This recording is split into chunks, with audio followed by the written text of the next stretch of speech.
Hey, salut tout le monde, j'espère que vous allez bien. Est-ce que vous vous êtes déjà demandé comment la Terre a commencé à produire de l'oxygène? Non, ce n'est pas grâce aux plantes, mais c'est grâce aux cyanobactéries. Ces micro-organismes, souvent appelés algues bleues, ont littéralement transformé notre planète. Mais pourquoi sont-elles considérées comme des algues alors qu'elles sont en réalité des bactéries? Tout ça et bien plus encore, on va le découvrir ensemble. Allez, let's go!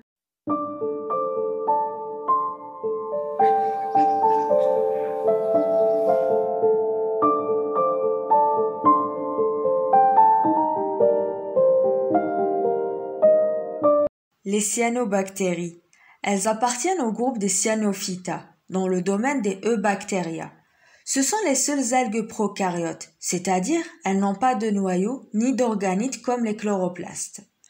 Maintenant, la question qu'on se pose, pourquoi sont-elles considérées comme des algues alors qu'elles sont en réalité des bactéries? Alors, il faut savoir qu'avant, on les classait avec les algues, en raison de certaines similitudes avec les algues eucaryotes. Par exemple, elles réalisent la photosynthèse comme les algues. Elles vivent dans les milieux aquatiques. Mais aujourd'hui, dans la nouvelle classification, on sait qu'elles sont des bactéries prokaryotes et non pas des algues eucaryotes. Les cyanobactéries sont appelées algues bleues en raison de leur couleur due à des pigments spécifiques aux cyanobactéries et à certaines algues rouges qui jouent un rôle important dans la photosynthèse. Les cyanobactéries contiennent des structures spécifiques appelées phycobilisomes qui regroupent les pigments responsables de la capture de la lumière pour la photosynthèse. On distingue deux types de pigments. Nous avons les pigments essentiels et les pigments surnuméraires. On commence tout d'abord par les pigments essentiels, c'est la chlorophylle A, qui est indispensable à la photosynthèse et qui transforme l'énergie lumineuse en énergie chimique. Sans elle, la photosynthèse est impossible. Et pour les pigments surnuméraires, ce sont des pigments accessoires comme la phycocyanine et la phycoérythrine. La phycocyanine, c'est un pigment bleu qui donne aux cyanobactéries leur couleur bleu-vert caractéristique. Par contre, la phycoérythrine, c'est un pigment rouge qui est présent chez certains cyanobactéries et aussi les algues rouges et qui permettent d'absorber la lumière verte.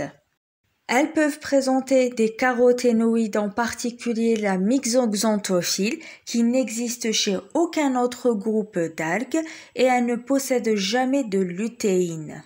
Contrairement aux algues eucaryotes, les thylakoïdes des cyanobactéries ne sont pas enfermés dans des chloroplastes, mais ils sont libres dans le cytoplasme. Et ces thylakoïdes sont les sites où la photosynthèse se déroule grâce à la présence de chlorophylle A et des phycobilisomes.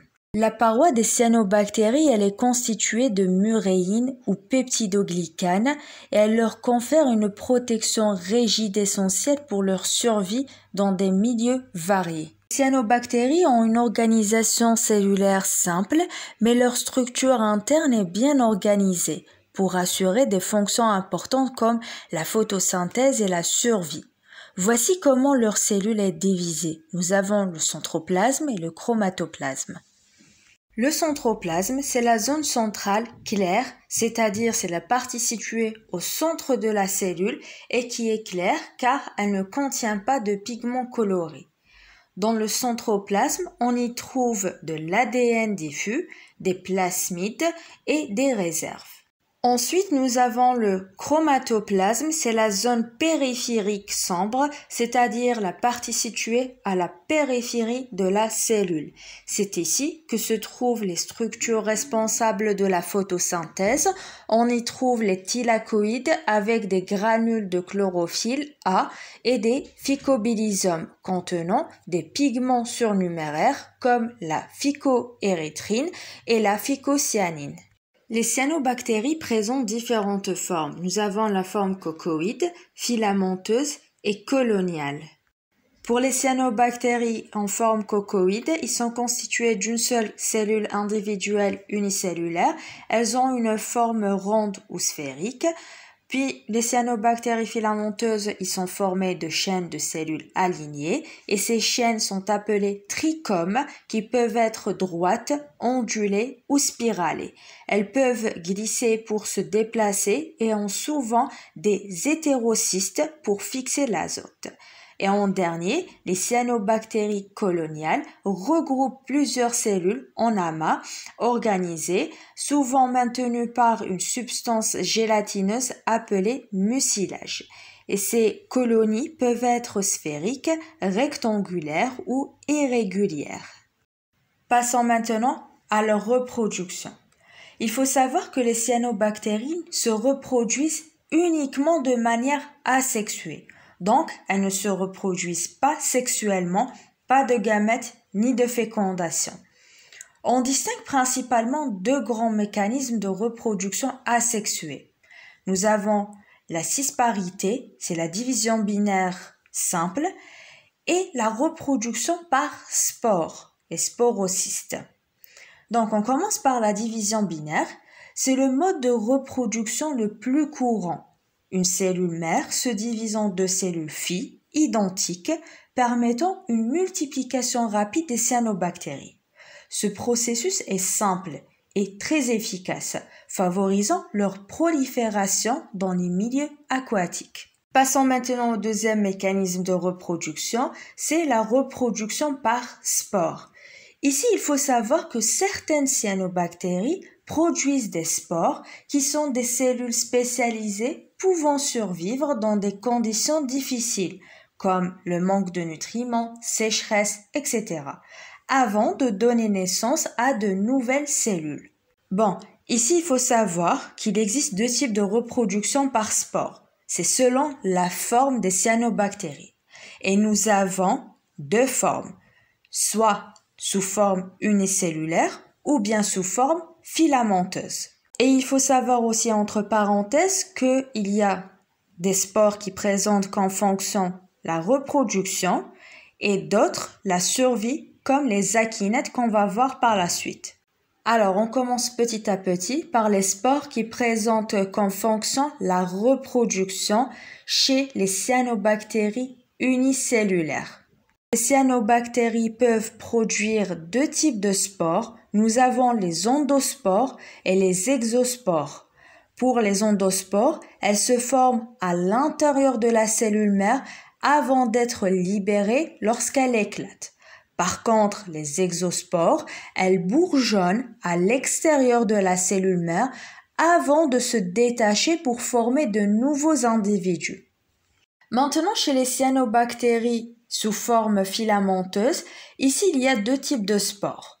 Des spores qui ont comme fonction la reproduction comme les spores hormogonies et des spores qui ont comme fonction la survie comme les akinètes. On commence par les hormogonies. Ce sont des fragments de filaments qui se détachent et se développent en de nouveaux filaments indépendants. Maintenant pour les akinètes, ou bien aussi appelés spores de résistance, ce sont des cellules de résistance dotées d'une paroi épaisse. Elles permettent aux cyanobactéries de survivre à des conditions défavorables et germent lorsque l'environnement redevient favorable. Et en dernier, nous allons voir que les cyanobactéries jouent un rôle écologique essentiel dans les écosystèmes, et ce depuis des milliards d'années. On peut citer que les cyanobactéries ont une grande capacité d'adaptation. Ils sont capables de coloniser tous les milieux, que ce soit salin, chaud ou froid. Elles participent à des symbioses avec tous les groupes végétaux et aussi elles fixent le CO2 comme les plantes pour produire l'oxygène. Mais aussi, elles ont aussi la capacité de fixer l'azote atmosphérique inutilisable directement par les plantes en forme assimilable. Donc, ces cyanobactéries enrichissent les sols en azote, ce qui favorise la croissance des plantes. Voilà, notre vidéo se termine ici. J'espère que ça vous a plu et n'oubliez pas de vous abonner, liker et commenter. À la prochaine dans une nouvelle vidéo. Ciao!